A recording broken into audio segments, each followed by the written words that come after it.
जय हिंद। आज हम दिल्ली के चुनाव पर बातचीत करेंगे। देश की राजधानी दिल्ली, जिसके कई नाम हैं, शाहजहानाबाद भी है, कई बार ये उजड़ी, 7 बार उजड़ी, 7 बार बसी। और आज क्योंकि कल चुनाव होने जा रहे हैं, यानी पोलिंग होगी, तो आज हम उसके मतदान की पूर्व संध्या पर चर्चा करेंगे।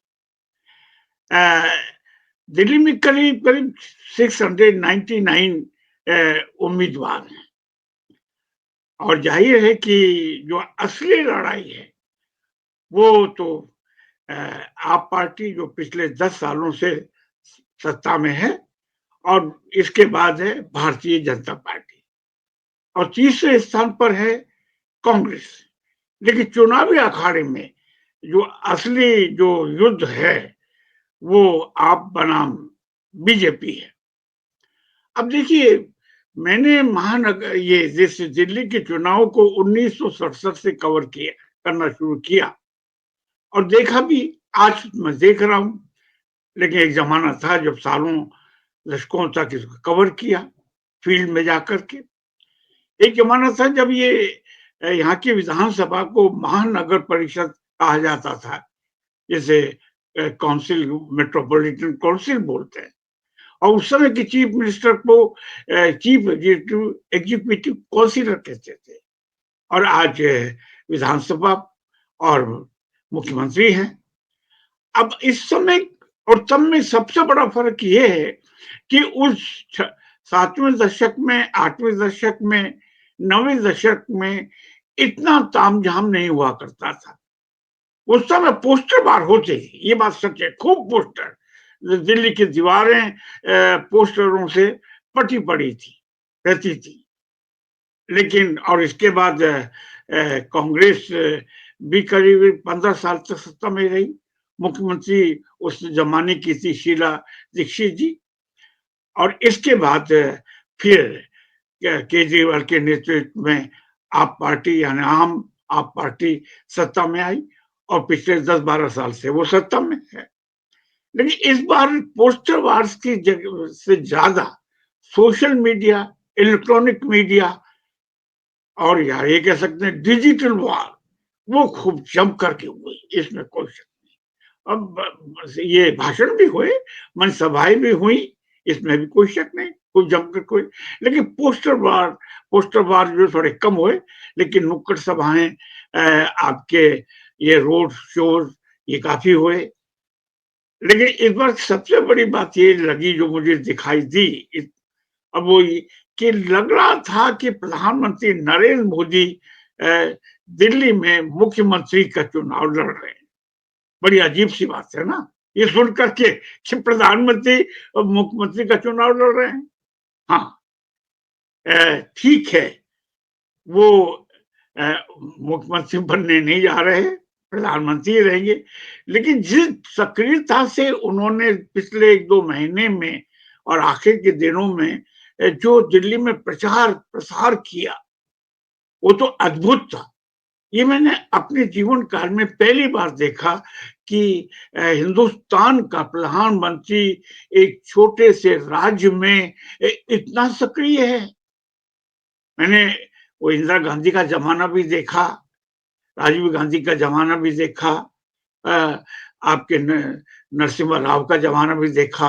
ये सारे ज़माने देखे, लेकिन अ, किसी भी प्रधानमंत्री ने इतनी सक्रियता से अ, ये एक छोटे से प्रदेश में इतने दिखाया नहीं, जिस तरह से उन्होंने आपके पब्लिक मीटिंगें की, सब की और इसके साथ ही उत्तर प्रदेश के योगी जी जो मुख्यमंत्री हैं, आदित्यनाथ योगी, वो भी उतने ही सक्रिय हुए।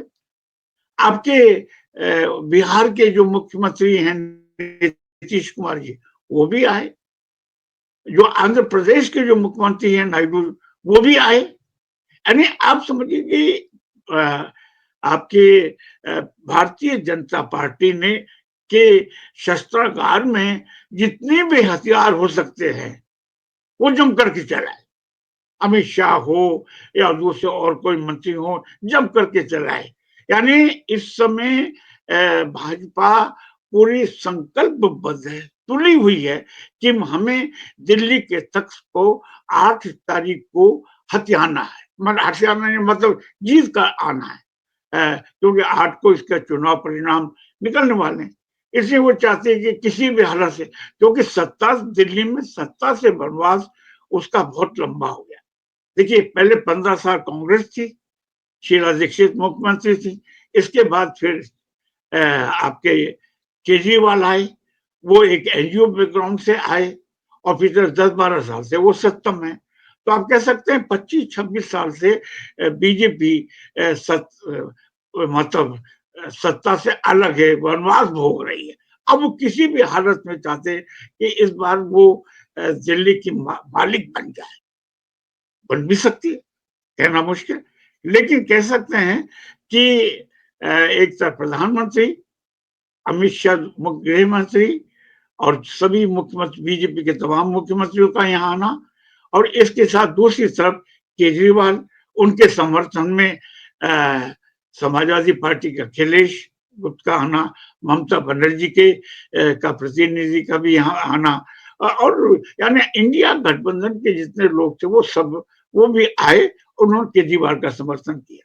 लेकिन सबसे बड़ी बात यह थी कि इंडिया महागठबंधन, उसके जो 2 प्रमुख सबसे बड़ा घटक है कांग्रेस, और उसका दूसरा घटक है आप पार्टी, आप पार्टी। अ, वो वो दोनों आमने-सामने।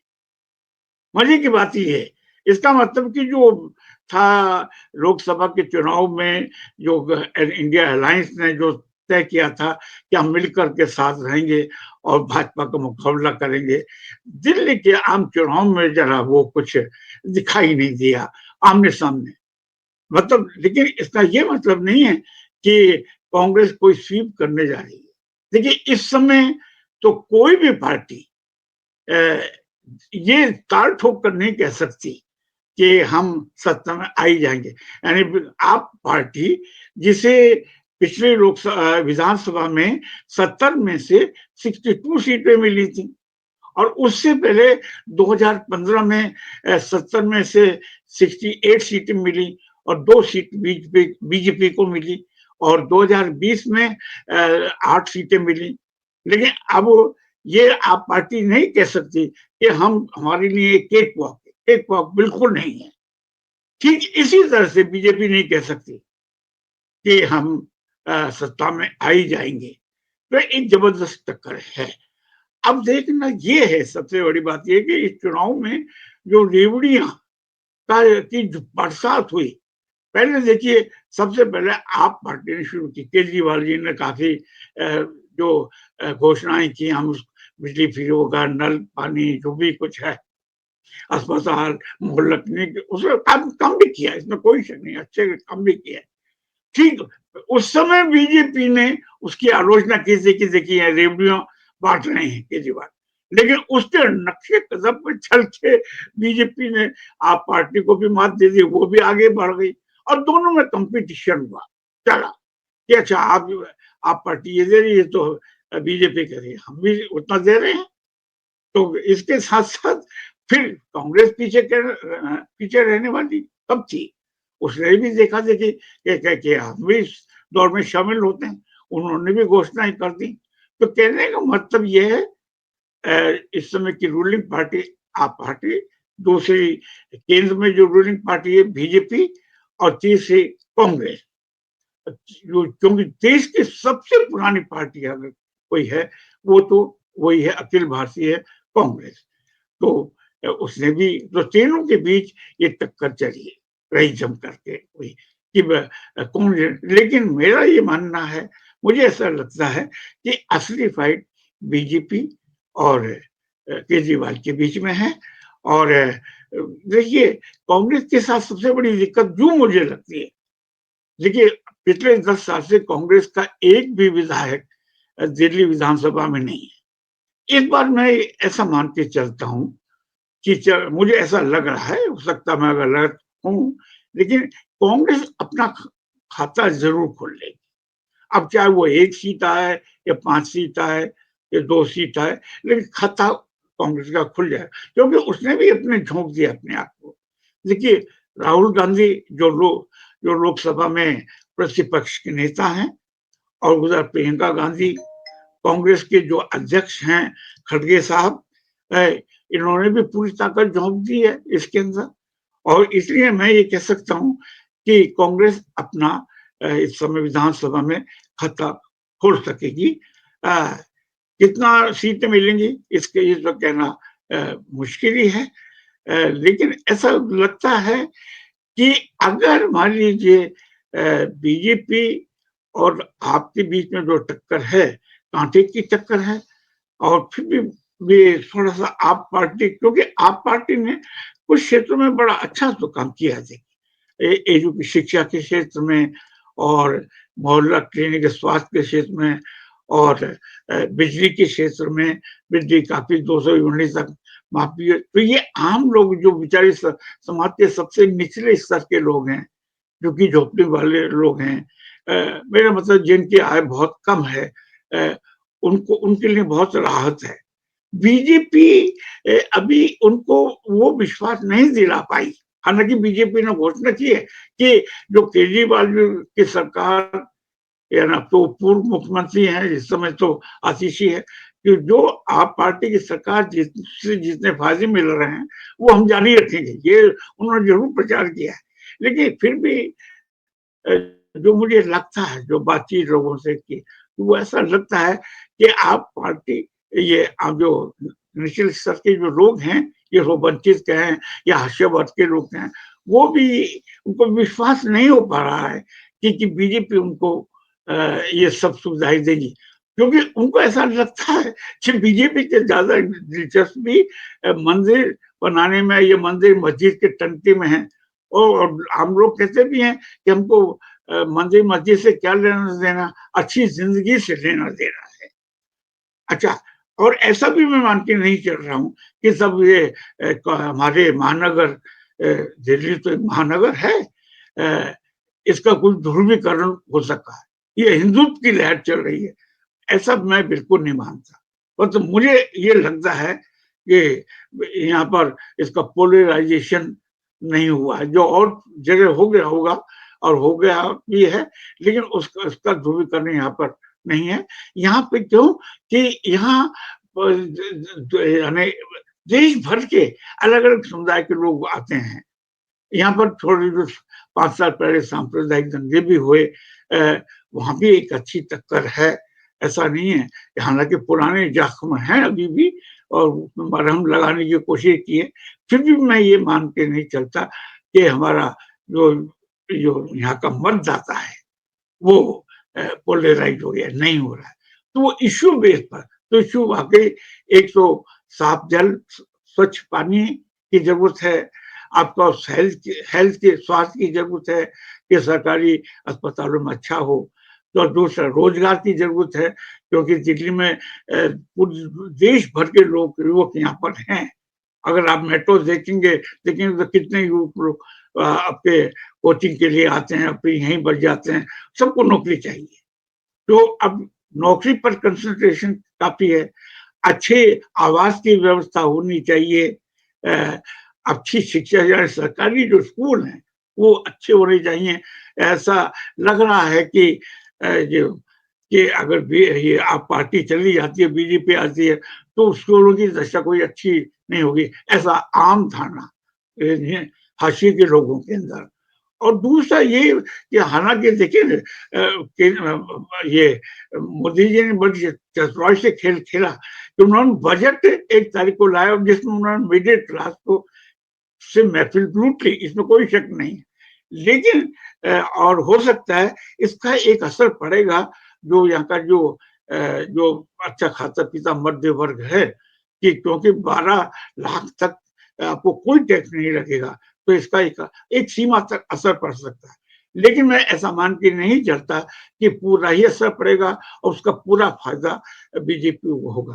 तो ये अंत में मैं ये कहना चाहूंगा कि इस समय पिछले मेरे 40-50 साल के अनुभव में ये पहली बार है जो कि दिल्ली का चुनाव इतना यानी कह सकते हैं शोर-शराबा और मतलब इतना कांटे की टक्कर वाला कुछ भी हो सकता है, कुछ भी घट सकता है। यानी बीजेपी ने अपनी पूरी ताकत झोंक दी है। कांग्रेस भी चाहती है कि हम चाहे सरकार ना बनाएँ, लेकिन हम अपने आप को अब असर्ट करना शुरू कर दें। ये कांग्रेस के से ये लग रहा है कि हम अपने मतदाता, क्योंकि कांग्रेस के ही मतदाता आप पार्टी में गए 10 साल पहले मतदाता नहीं, माने देखा जाए तो आप पार्टी ने कांग्रेस को रिप्लेस किया तो कांग्रेस चाहती कि उसके खोई हुई जो जमीन है वापस उसको मिल जाए। अब कितनी मिलेगी ये तो कहना मुश्किल है, 8 तारीख को ही पता चलेगा। लेकिन ये है कि वो उसने भी अपने आप को असर्ट किया। तो कह सकते हैं बड़ा दिलचस्प दिल्ली का नज़ारा है और मैं ये समझता हूँ कि अ अ, कि वो कुछ भी चमत्कारिक परिणाम आ सकते हैं और और ऐसा मैं मान के चलता हूँ कि ये कहना कि जिसकी सरकार साउथ ब्लॉक, नॉर्थ ब्लॉक या रायसीना रोड हिल पर है, वो दिल्ली में भी काबिज़ हो जाएगी। ये अभी मैं उसको दूर की घोड़ी मानता हूँ, लेकिन आप लोग सब लोग दिल्ली के चुनाव पर नज़र बनाए रखिएगा और 8 तारीख तक का इंतज़ार करिए कि असली जो शासन किसका होता है। बेहद दिलचस्प है। हो सकता है कि त्रिशंकु सरकार भी बन जाए और हो सकता है कि जो वापस अगर कांग्रेस को अच्छी सीटें मिल जाती हैं, तो ज़ाहिर है कि वो आप पार्टी को सपोर्ट करेगी। अगर मान लीजिए त्रिशंकु सरकार बनती है, लेकिन इसकी संभावना थोड़ी-सी कम है, कुछ भी हो सकती है। पॉलिटिक्स तो जो है आप जानते ही हैं, संभावनाओं का खेल है, कुछ भी हो सकता है। लेकिन ये है कि अगर सरकार बनाने में कुछ कमी पड़ती है, तो निश्चित ही मैं समझता हूँ कि कांग्रेस आप पार्टी को सपोर्ट दे सकती है और अगर आप पार्टी 40 पैं 70 में से 40, 42, 45 सीटें मिली, तो फिर लंबे समय तक टिकना बड़ा मुश्किल होगा क्योंकि आप तो जानती हैं कि मोदी जी और अमित शाह की जो जुगलबंदी है, वो निर्वाचित सरकारों को भी कितनी बहुत सुविधापूर्वक तोड़ देती है, जैसा कि महाराष्ट्र में हुआ, मध्य प्रदेश में हुआ।